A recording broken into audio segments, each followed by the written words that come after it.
Hello, my name is Allison DePrey Singleton. I'm a librarian here at the Genealogy Center. I am so pleased you guys are all here today. This is a topic I actually very much enjoy. I was born and raised here in Fort Wayne. I am a Hoosier. I went to school and graduated from IUPUI and worked at the Indiana Historical Society. So, great fun. I absolutely loved that experience, and I learned a lot more about Indiana history than I ever thought I would know. And, fun fact, just because I need to show this, my name's in books, like this one, as helping with the reference sources. So, it's really fun to have said that I worked there because I was able to help people write books about Indiana or Hoosiers. So, fun fact, I have name in books. I haven't written one, but I still have that claim to fame. So that's just a quick introduction to why I'm talking about this, why I might be able to talk about it, but we will continue. So the first thing I want to talk about is a brief history of early Indiana. So we're not going to go past really the Constitution. So Hoosier. Who here knows what the word Hoosier means? Good answer. Good answer, because there's no real explanation for Hoosier, is there? The first real thing that has been talked about is John Finley's poem, The Hoosier's Nest, that was in the carrier's address of the Indianapolis Journal on January 1st, 1833. That's a really early date for that. But it had been found in earlier documents. The word Hoosier has been found in documents dating back to 1831. So the word has been used many different times. So who has heard of one of the meanings? Who's there? Who's there? Okay. What's another one? There was a battle where a guy got his ear blown off and someone said, "Whose ear?" Yep, whose ear? I've heard different variations of that, but yeah, whose ear? I hope that one's the right one, just because that's really funny. Anybody heard anything else? Who's your neighbor? Yeah. Any others? Okay, so another one is there was a man with the last name of Hoosier, and he had either he was referred to as Hoosier's land, Hoosier's men, Hoosier, so it became a term for that. There's so many different ones. Apparently there's also a thing called trouncing or brawling, and it was also called hushing, which could be an interpretation of Hoosier. And then it also could be derived from the Indian word for corn, huza, so Hoosier. So there are quite a few. I think my favorite still is whose ear, but it doesn't really matter where the term comes from, right? It has come to be known as a group of people from Indiana. It has been come to be known for Hoosier hospitality, right? It's commonly known for one of the sports teams in Indiana. So there's a lot of different things there. So in the frontier, let's talk about early Indiana history. So anybody know which tribes were here? Miami's, yes. Potawatomi. Delaware, yep. Shawnee.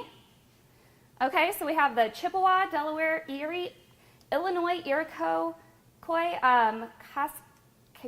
Kazi, I can't say that one, Kickapoo, Mesopelia, Miami, Neutrals, Piankashaw, I can't say that one either, Potawatomi, Seneca, Shawnee, Wee, and Wyandotte.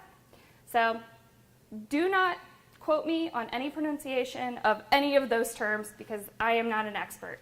But that is the list of the different tribes. Did anybody realize how many tribes there were? No. So series of land cession treaties were made between 1785 and 1846 that led to the removal of these tribes from Indiana. So there was only one that really remained, and that was the Miami, but they're not federally recognized, which is slightly annoying to them, I'm sure. So what was the first European outpost? Anybody? In Indiana? No. It's Tassanog. It's in Porter County, south of Valparaiso. It was established in 1673. So that predates Vincennes. There's also the Fort Miamis. Where was that? Thank you. It was here. So that was in 1715. And then Vincennes. Does anybody know what year that was? 1732. 1732. So this is really early. Indiana was wilderness for the most part. There weren't a lot of people around. And it was the French traders that were going from Canada, from one area of their territory, to Louisiana in the southern part of their territory. So going through Indiana was just kind of a in-between space to get from one place to another. So it's kind of important to think about that. It was already becoming a crossroads. It was already becoming a trail, a way for people to get from one place to another. So during the Revolutionary War, George Rogers Clark was sent from Virginia to claim as much land in the Great Lakes region as possible. So in 1778, they took control of Vincennes, along with other villages. And then, and that was with the Revolutionary War. And then the Congress of the Confederation formed the Northwest Territory under the terms of the Northwest Ordinance on July 13th, 1787. So we're still early. The territory was originally bounded by the Appalachian Mountains, the Mississippi River, the Great Lakes, and the Ohio River. And it subsequently became Indiana Territory, Michigan Territory, and Illinois Territory, and later became the states of Ohio, Michigan, Indiana, Illinois, Wisconsin, and part of Minnesota. So that was a big old piece of land. So that got pulled apart. So the Ordinance of 1885 called for the U.S. government to survey the territory for sale, and on May 7th, 1800, the U.S. Congress passed legislation to establish the Indiana Territory, and that was effective July 4th, 1800. So when it was established, John Adams appointed William Henry Harrison as the first governor of the territory. The first territory capital was Vincennes, and it remained there from 1800 to 1813, and then it was relocated to where? Anybody? Yes, Corydon. So in early 1860, the territory approved a census, and they found that the census of the territory was over the cutoff required for statehood. So, pull this up. So the Constitutional Convention met on June 11th, 1816 in Corydon, and because it was so warm, they went and sat under the constitutional elm. This is the constitutional elm. It was diseased and actually had to be cut down, so now it's in this nice little brick hut, which is nice, but it still is in Corydon today. So the first Constitution was completed on June 29th, and elections were held, and Jonathan Jennings, whose motto was "No Slavery in Indiana," was elected governor of the state. In 1825, Indianapolis replaced Corydon. So it moved a little bit north. So they wanted a central location in case of any uprisings outside of the state. Corydon is close to the border of Kentucky.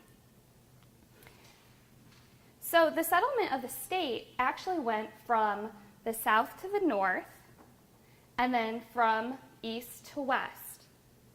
Now, from the south to the north made sense because what was there? What's in southern Indiana? The river. So the Ohio River, people could move that way. Now, another way that people were moving is through the National Road into southern Indiana. Now, once the canals were built around 1830s, that's when northern Indiana started to build up more. But they still wanted the state capital to be center. So the next thing that they did, which I think is interesting, is there was another constitution in 1851. So the 1851 Constitution came about because of a crisis in the 1840s of overspending. The work on the second Constitution began in October of 1850, and it went to the general public for election and was ratified and went into effect on July 4th, 1851. Anybody notice how we have this repetitive July 4th thing? I think it's kind of interesting that we really embrace that here in Indiana. We're patriotic, right? So what they did is they had a lot of different things. They changed some of the General Assembly rules. There was some suffrage problems, so they had any naturalized or native white male citizen who reached the age of 21 could vote. Prior to that, that was not the case. Women's rights were expanded. Married women could own property and could jointly own property with their husband. The most controversial one was part of this was that there was a ban on allowing African Americans to immigrate to Indiana. It was struck down in courts later. But that was Article 13, which was the most controversial part. The courts were reorganized. They also dealt with the Bank of Indiana, aka the overspending crisis they had to deal with. They also looked at education. They wanted to make sure that the children of Indiana were educated. And also, there was no divorce clause in the original Constitution, so they had to add that in order to grant divorces. So, kind of interesting to see what you can find in there. So, with the Crossroads of America, we have location. One of the things that the reason this is coming about, the Crossroads of America, was at a certain point, Indiana was literally the center of population for the United States, East Coast, West Coast. You also have the National Road going through, and the canals, and then the Ohio River. So you have people that are traveling. You have people coming on horseback. You have people traveling by wagon over land. You have people traveling by ship and by train. Now, why would they be coming to Indiana? What were they looking for? A lot of times it was land. Land was inexpensive in Indiana. It was inexpensive and plentiful. Now, there's a lot of other reasons people could have come. They could have come for religious freedom. They could have come for, they wanted to bring a company over that they wanted to do, like a brewing company, which I like. They have a lot of different reasons. There could be an economic reason. There could be a family reason. They could just want adventure and to continue to move west. One of my favorite books, and I'll tell you I own a copy and it's back at my desk, is Peopling Indiana, The Ethnic Experience. I pulled this off the shelf. It is in your handout. I can't tell you how much I recommend this book. It goes through the different ethnicities and talks about why they would move to Indiana. It is very hard to actually explain why everybody would move to Indiana. This actually breaks down why each ethnic group would move to Indiana. So there's a chapter on German immigrants. There's a chapter on Irish immigrants. There's a chapter on Italian immigrants, French immigrants, English immigrants, and what actually brought them here. What was going on in their countries that made them want to move away, whether it be political unrest, whether it be that they were the youngest son and not going to inherit any property, whether it be anything and everything under the sun.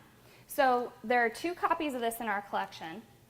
I do highly recommend taking a look at this if your family came to Indiana. I think you might be a little bit shocked at what you find.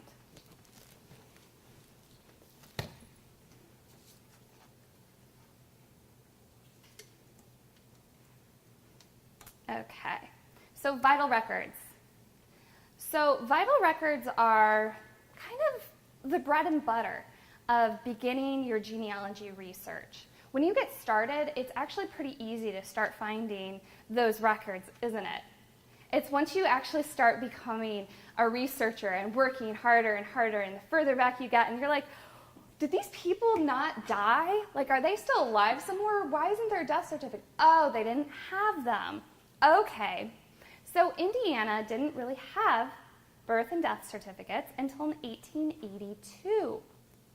And it wasn't a state law until 1907 to have them sent to the state.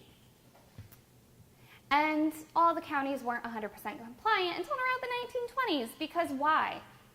If you had a child that was born at home in the country, not every parent would just take that and register it with the county or the state.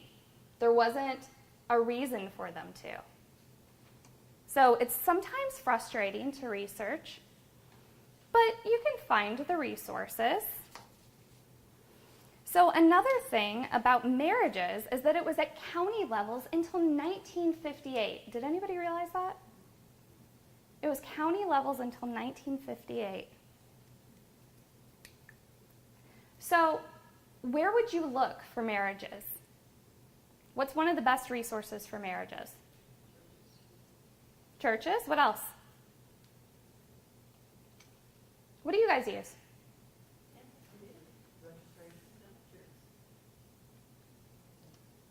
So you guys use a bunch of different resources. Census. You guys use cemetery records if you can find them. Church records. What about getting on Ancestry or Family Search? Have you guys found marriage records for Indiana there?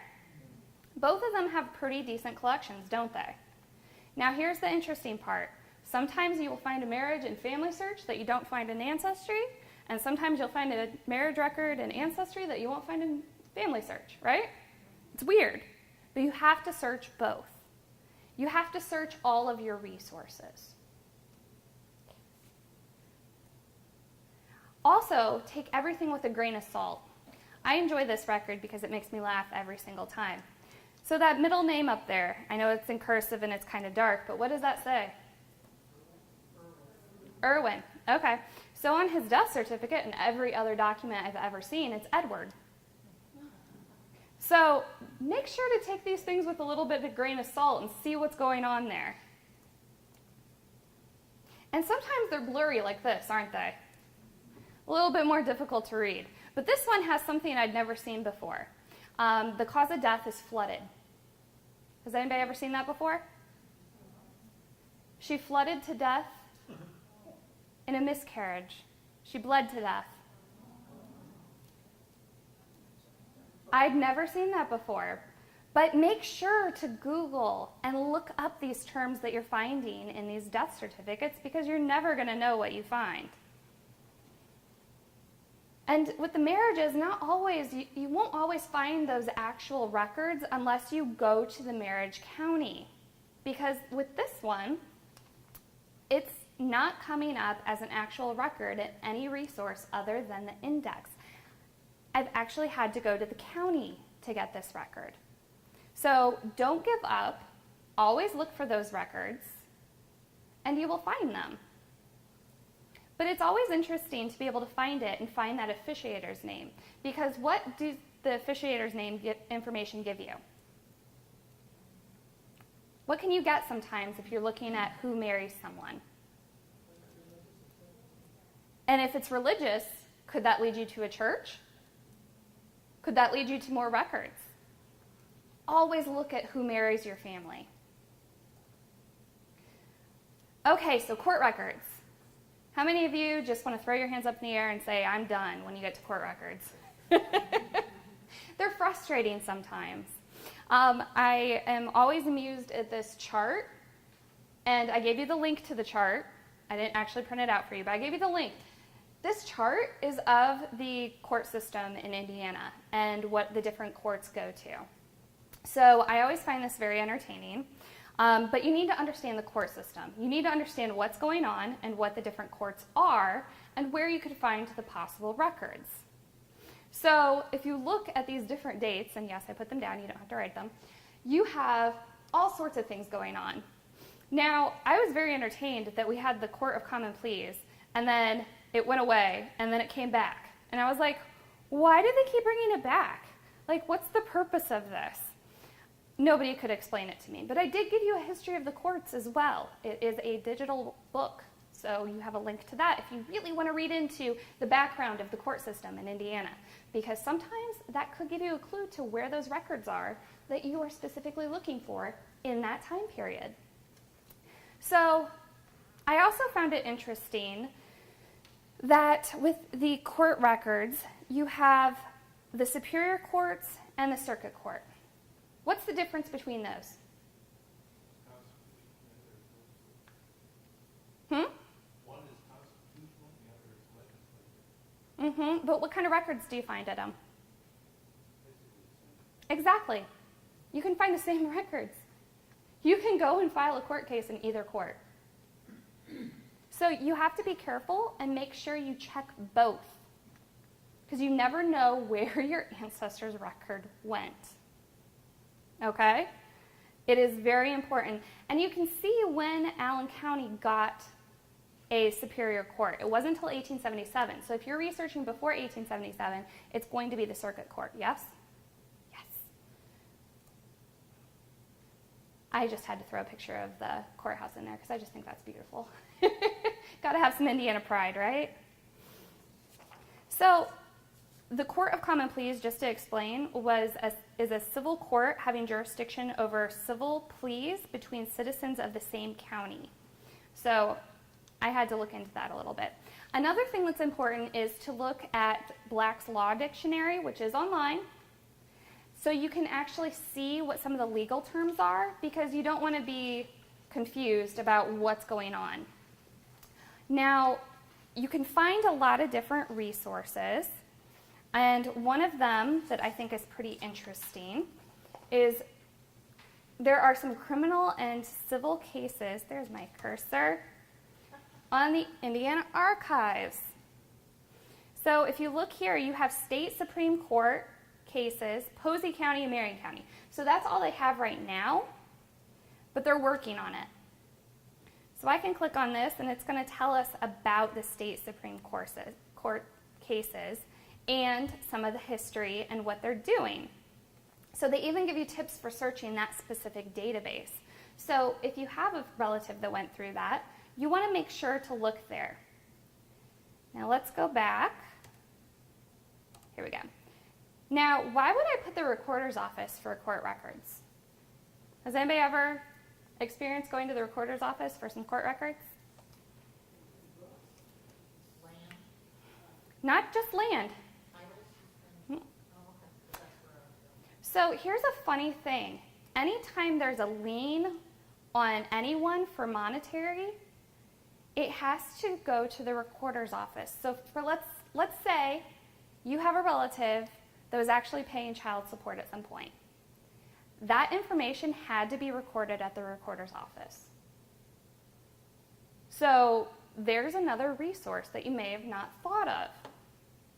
So anytime property is claimed upon, it has to go to the recorders, and that is money or land. Okay? I always like learning new things. So court records. So with tax, I'm going to go back there. Whoops. I clicked too quickly. There we go. With tax records, there are very few prior to 1843. We weren't thinking about keeping them. We weren't thinking about having them on hand.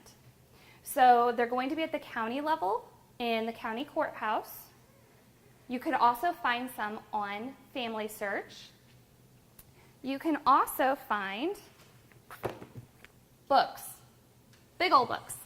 This is Indiana tax lists. I gave you a reference to this one in your handout. So tax lists are pretty awesome because you can find information about your ancestors' belongings, about their land, where they were, what they were doing a little bit. It just gives you a little bit of background. Now on the federal level, you can find them at the National Archives, and you can also find federal level tax records on Ancestry and Family Search as well. So I'm going to show you something once we get to divorce. So how many of you have not been able to find a divorce in your family you've been looking for? Anybody? I'm one. They're difficult to find sometimes. So one of the things that is good to know is the background of the court that can do divorces. So you have the history in front of you of what these court records would be. So we have the general court, circuit court, and then territorial. I think it's interesting that they have acts granting divorces. You have circuit court and court of common pleas, and it just continues. So they were put in the appropriate court's order book. So you have to look in those order books. Now, it's kind of interesting searching for those. What's going to happen if I do that? Okay. So if I go back, catalog, and click catalog, and then type in Indiana and search for, it's going to bring all of these different things up. And if you scroll down alphabetically, has anybody ever been in here?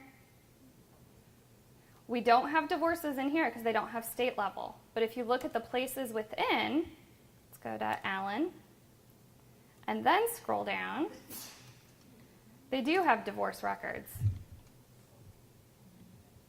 So you have to go down to the location level to see if they have those actual records. But I wanted to show you that that is an option. So make sure to look. You never know.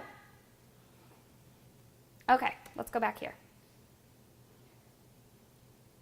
And here we go. Okay, so after that nice little thing, that was really fun. Okay, so you also have different pieces of information that I gave you in your handout. And one of the things I did give you, because we are in Allen County, ACGSI does have divorce information, some early divorces, in their database. So if you are a member of ACGSI, make sure to look in there, because there might be some information that you've been looking for. The other thing that you might want to look in is newspapers. You might find some information about that divorce in the newspaper. So-and-so was granted a divorce from so-and-so. I have found that, and that's always very educational. So make sure to take a look in newspapers. So let's take a look at the probate and wills. So these are the different courts that you could find the probate and wills in. So what if your family member didn't have a will? Is there still going to be a document? Not a will, but if they have property, there might be something. There you go. So they would have died intestate. So they would, if they have property or if they have children that need legal guardians, they're going to have a probate record. So even if they didn't create a will, they're still going to have that record if they owned property. So make sure to look no matter what. So a lot of them had separate probate ledgers starting in 1825, which is actually quite helpful. So I gave you guys a lot of different resources to look. Now, one of the things that I did for anything that was an ancestry record, I did not give you a link, because if you do not have Ancestry, you do not pay for it, and you use ours, you have to go through the catalog and search for it. If I give you a link, it's going to ask you to sign up for Ancestry. And then you're going to be a little bit angry because you want to find out what that is. So instead, that information, if it says Ancestry and then there's a dash, that what it says right there, put in a catalog search on Ancestry. So if I go to our catalog. Okay, here we go. Let me go to Ancestry. And then if you go up to Ancestry and go to Search, Card Catalog, and then you can type it in right here. And then it'll bring up that record set. So one of the things that I notice people don't do when they're researching is they don't look in the specific collections that might actually hold the records. You don't want to be searching Ancestry as a whole all the time, or Family Search as a whole all the time, or whatever database you use, because it's pulling from every state, every country, everything they have, and looking for that information. Now, their algorithms are good, but they're not that good. If there's a misspelling, if there's something that's just a little bit wonky, you're going to have trouble finding it, right? So when you go to a specific collection, you can be more deliberate with your searches. You can actually go in and search for somebody. Let's see here, 1798 to... Okay, so it brings it right up. I can click on it. So let's say I know I'm looking for somebody, I don't know, somebody give me a last name.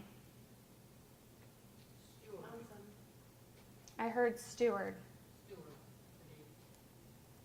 Like so? Okay, I can exact that. What year did they die? 1864. Okay, so we know those two bits of information and they're not coming up. So I can just search by the last name and see if it comes up. It doesn't. So it's probably the last name that's giving me issues. So then I could search by the first name. What's the first name? That,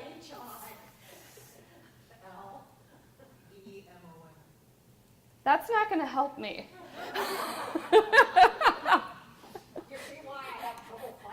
Holy fright! Holy Moses. Okay. So no wonder you don't find him.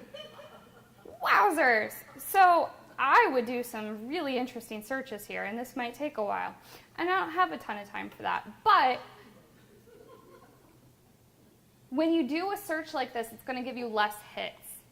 So even though we're not getting her guy, and I'm so sorry we're not getting your guy right now. I know, right? We still only have 13 hits as opposed to 13,000, which is what we could have if we searched the catalog with just a first name and a death date, or approximate death date, probate date. We could have way more. So you're going to narrow your scope by searching these specific collections. So I highly recommend it. Now, I also did bring a couple of books for you guys to take a look at if you'd like. So after this is over, all of these are going to be up here. But look in the books too. Look in any book for the county that you're researching to see if any of the wills that you are searching for are somewhere in here. Because you never know where they could be. And look in the surrounding counties too. Always look around.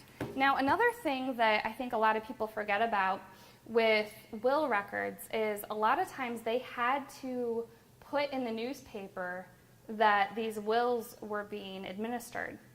So look in the newspapers. Newspapers are your friends. You could find information that you've never seen before there. Okay? So let's go back. And I did put Family Search down, and when I say the specific county, I mean exactly what I did earlier. So let me come back to this. So sometimes you will find something that's handwritten, and sometimes you will find something that is typed up. But either way, it is going to be way more helpful than nothing. So make sure to keep looking. So land records are another fun thing. So land records I gave you lots of resources for. So we had the Land Ordinance of 1785, the Northwest Ordinance of 1787, Indiana Territory in 1801, and then you have the land offices opening up in 1804 and then going all the way to 1839. So there's a lot of really good information that you can find from land records and where your ancestors purchased land. So I gave you some resources with the Bureau of Land Management for the family search. The U.S. homestead records are on Ancestry. The official federal land records site is very good. You can also look in the Land Office Index, and the Indiana Land Office records are on microfilm here. Did everybody know that? They are on microfilm here. So, I'm going to show you. If you go to microtext and record type, and you choose the good old state of Indiana and land records,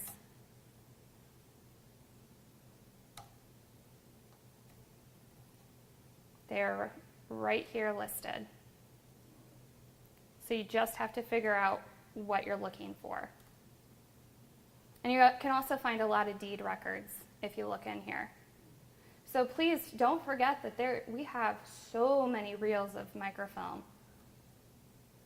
We want to make sure that you find what you're looking for. So let me go back to this. Here we go. Okay, so also take a look. Another thing that we have on our website, which I think is really interesting and people forget about, is we do have some abstracts of title for Allen County, Indiana. And we accept those to be digitized and put on our website. So if you have some abstracts at home, that could be kind of fun. But no, they're actually really good because they go back to the very beginning of the land.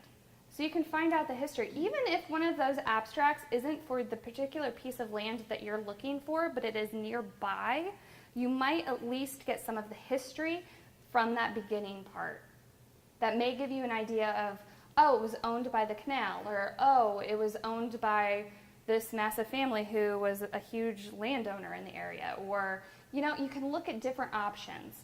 And you know, abstracts, while these are digitized, you may also find abstracts for other locations as well in Indiana. So make sure to look. You might find something really interesting.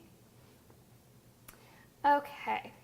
And also there's let me go to that because I think this is really interesting. Do we have any early settlers of Indiana? Is anybody's family early? Couple, maybe?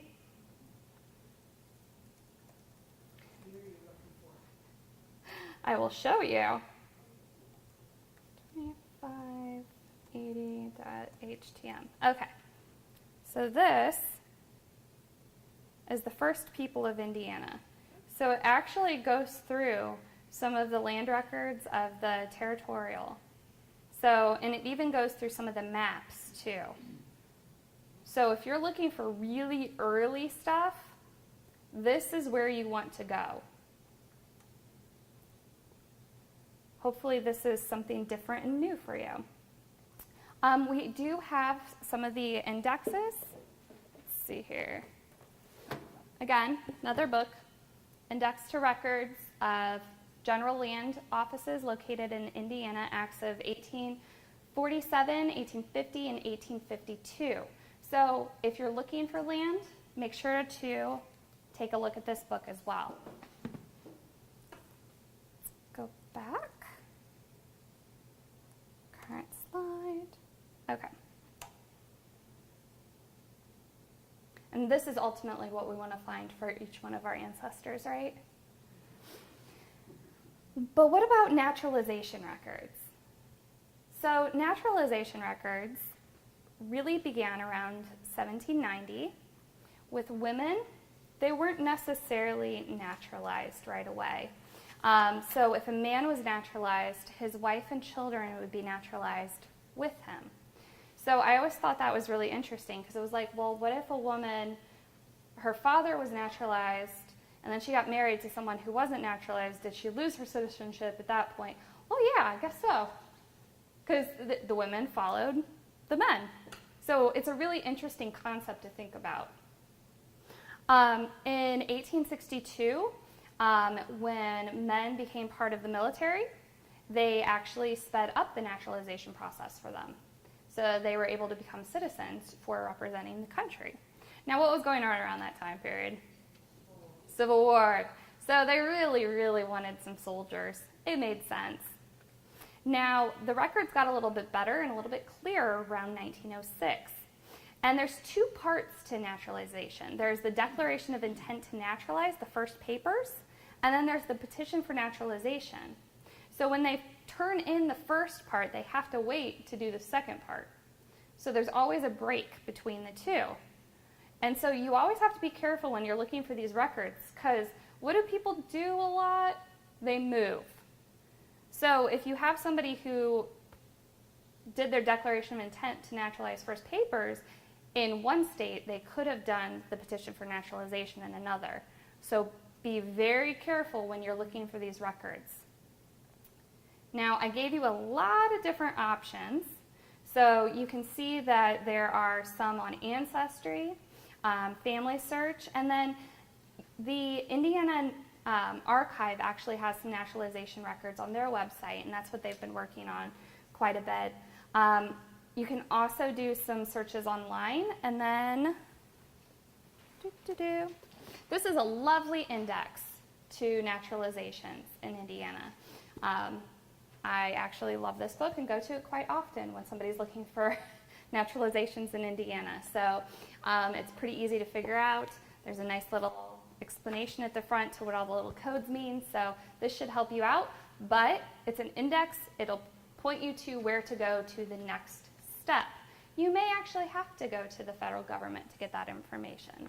So you know all those trees that I gave all of you? I gave you lots of different articles. The naturalization is one. That's an article I wrote.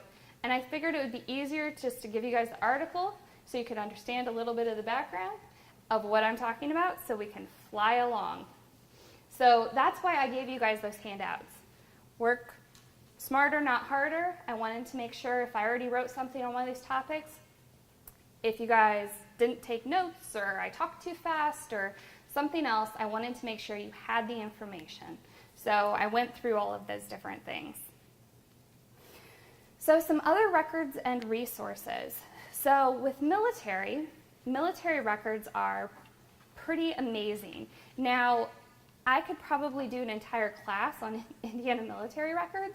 So instead of trying to squash them all into one, I decided to give you this link that has an incredible set of resources for Indiana military records.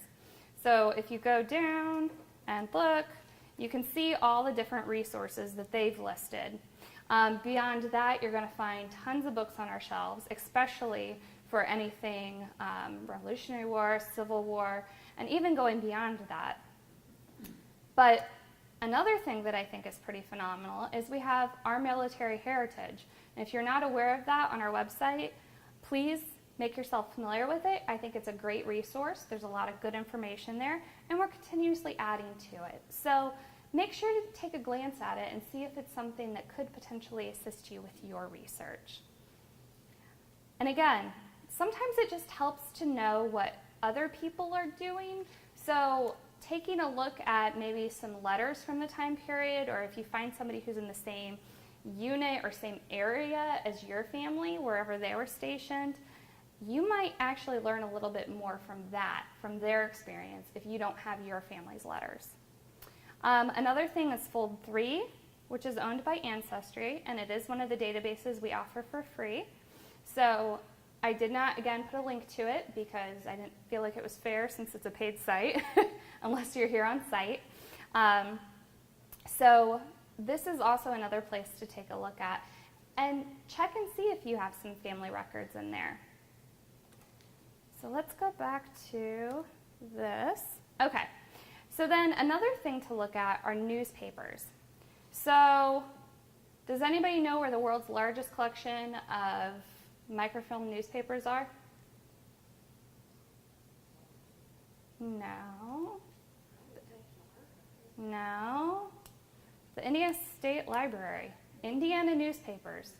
For Indiana newspapers, the Indiana State Library has the largest collection of them. So if you go to their website, I gave you the link to exactly what you're seeing here. And where's my cursor? Hello, friend.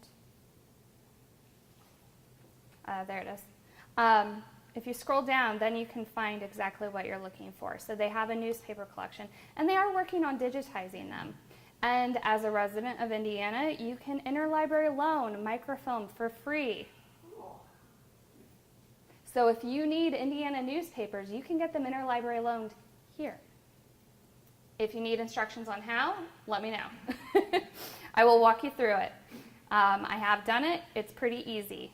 So you do not have to go to Indianapolis to check those out, but they have a pretty awesome collection. I also made sure to put that you can access newspapers.com and Newspaper Archive while you're here in the building. Newspapers.com has a link on our on-site databases. And then Newspaper Archive is a little bit harder to find. You have to go to the ACPL website, go to Research, Research and Learning, and then scroll down to where you find the Newspaper Archive. And again, these are free while you're here in the building or at any of the other Allen County public libraries.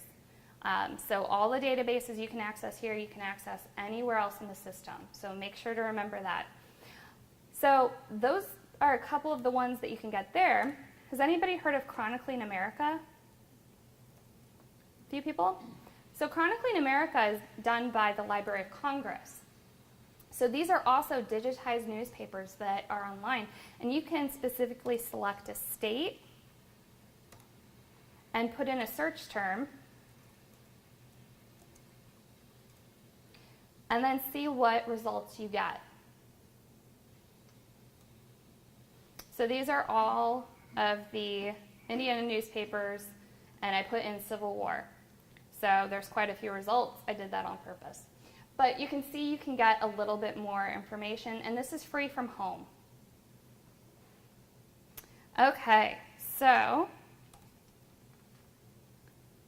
let me go back to this guy. Here we go. All right, so what about church records? Has anybody tried to do church records? Yes, no, maybe so? Okay, so one of the things to take a look at, again, I'm going to take you to Family Search because I really like their wiki,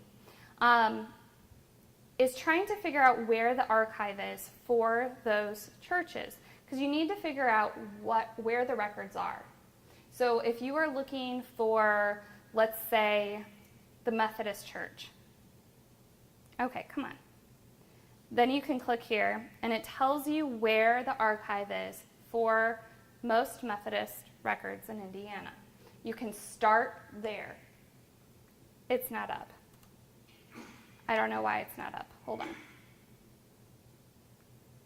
Hi, guys. There you go. So you can take a look at Methodist and take a look at those different records. So this is a really nice, here, let me do that again. You click on Methodist, it gives you Archives of DePaul University and Indiana United Methodism.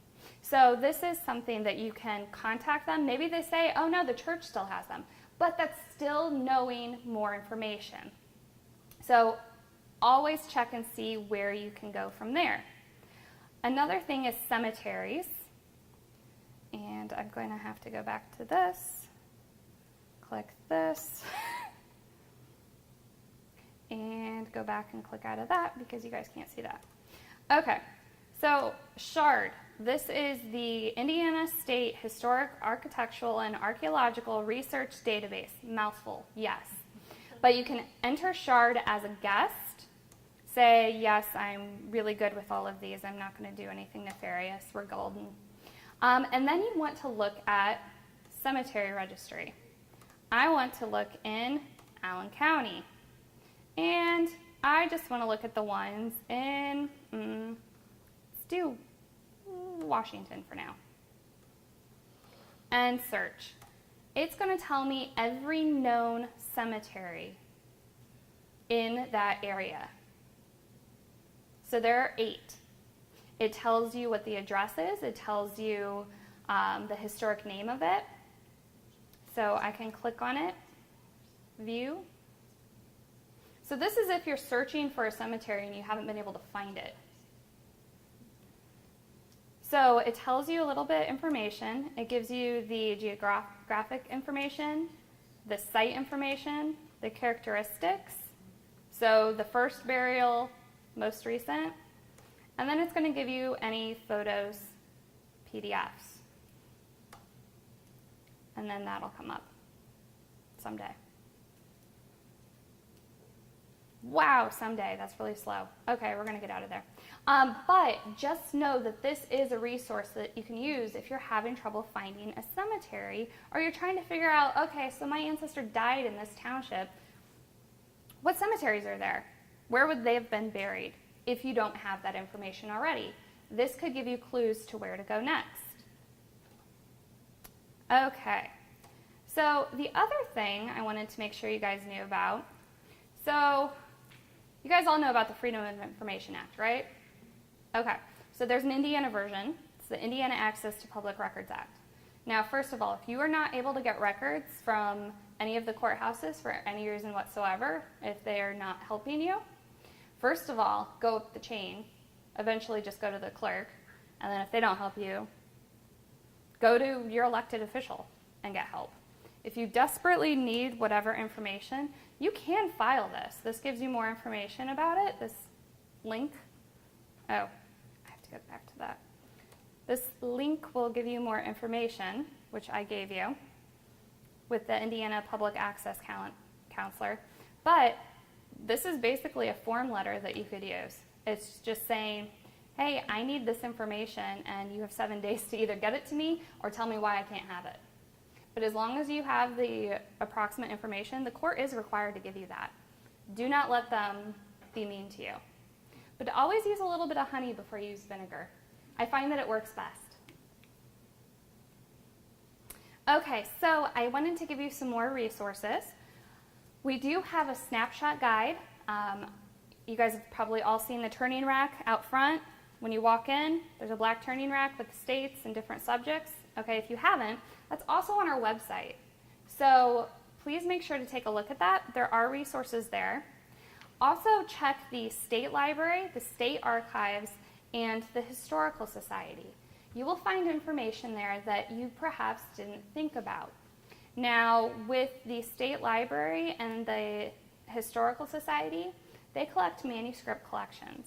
So always start digging through and see if maybe you can find something that is on your family, is on the area where your family settled, or perhaps you could find something in one of their collections on a place that your ancestor might have worked. That is always a possibility. So check those collections. The state archive, always call before you visit if you do want to go visit, but do check out their website. They're gaining more and more things to their databases, so it's really kind of cool. So the other thing I wanted to show you, okay, can you guys see this screen? Yes, cool. Okay, so this is the wiki for family search. So 2 things, if you've never used the wiki, please use the wiki. Research wiki, and then you type in a location. And you can get more specific by clicking on a county. Let's do Kosciuszko just for fun. You can click on Kosciuszko, and then it'll tell you the approximate beginning dates for major records, and it'll tell you all sorts of other resources specific to that county. Now, this isn't going to be everything that's on their website. You also still have to go to the catalog, type in the location, okay, and go, and then go to the places within Indiana and search. I know it seems like a lot more work than just doing a simple search, but if you're not finding the information you need by doing a simple search, you need to get a little bit more creative. So once you get in here, then you may find that information that you were searching for. So make sure to check every one of these. So go through the wiki and go through the catalog and do a search in the specific collections. And then the other thing I put in there is the Ancestry. So on Ancestry, I don't know if you guys, come here friend, have ever done this, but if you go to Ancestry.com, and instead of beginning searching, you just go to search all categories, and then go to that map, click on Indiana, and then see more about Indiana. And now it's going to give you all of their specific collections, and you can search in them. So if you're not finding that death certificate and you know your family member died in Indiana between those dates, you can search that specific collection. Okay? All right, well, I have a few more books up here that I do recommend. I have Finding Indiana Ancestors and Research in Indiana. But you know, as we've continued to become more and more of a digital age, more and more information is being put online instead of being put in books. I still think these are really awesome, top-notch books to look at and get some inspiration on what you're doing and where you're going with your research. But you're going to find a lot online. So when you're having a specific research problem and you're looking at a very narrow place or a topic, make sure to start searching online for that information and come and ask us. We'll do everything in our power to make sure that we can help you. So please come up and take a look at the books. If you need an LEU, please come up and see me. Otherwise, thank you all for coming.